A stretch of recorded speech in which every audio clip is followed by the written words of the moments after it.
السلام علیکم۔ کہانی ٹائم میں ناظرین کو خوش آمدید کہتے ہیں۔ کہانی سننے سے پہلے ہمارے چینل کو سبسکرائب کریں اور ساتھ لگے گھنٹی کے بٹن کو بھی دبا دیں تاکہ ہر نئی کہانی کا آپ کو پتہ لگ سکے۔ شکریہ۔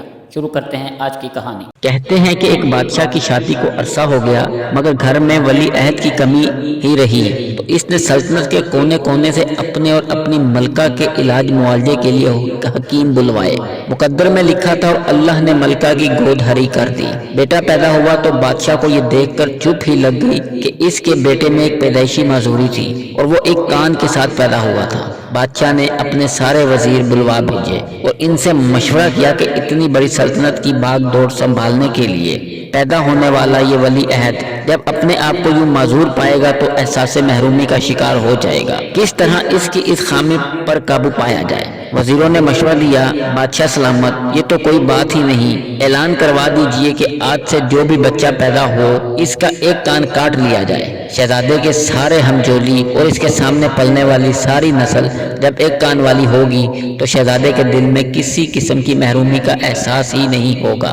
حکم نافذ کر کے عمل درآمد شروع کرا دیا گیا۔ اگلے 10 سالوں میں مملکت میں ایک کان والی نسل دیکھنے کو ملی اور لوگ اس عادت اور تقلید میں رچ بس گئے۔ ایک بار کہیں سے گھومتا پھرتا بھولا بھٹکا ایک نوجوان اس مملکت میں آن ٹپکا۔ لوگ 2 کانوں والے لڑکے کو دیکھ کر بہت حیران ہوئے۔ بچے اس عجیب الخلق نوجوان کے پیچھے پڑ گئے اور 2 کانوں والا کہہ کر چھیڑتے۔ اس نوجوان کو بھی اپنا آپ ایک عجوبہ لگنا شروع ہو گیا تاکہ وہ ان لوگوں میں تماشا بن کر نہ رہے۔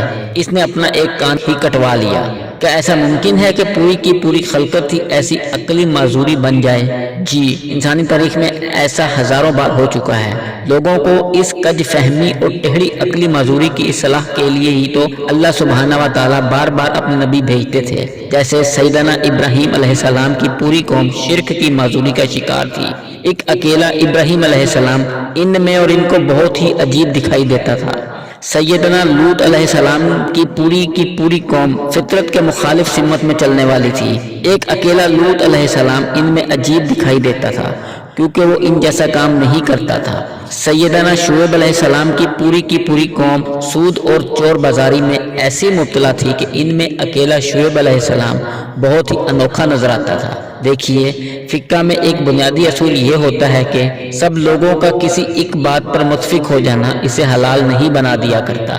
غلط ہمیشہ غلط رہے گا بھلے ساری مخلوق اسے کرنا شروع کر دے، اور صحیح ہمیشہ صحیح رہے گا بھلے مخلوق میں سے کوئی ایک بھی اسے کرنے پر آمادہ نہ ہو۔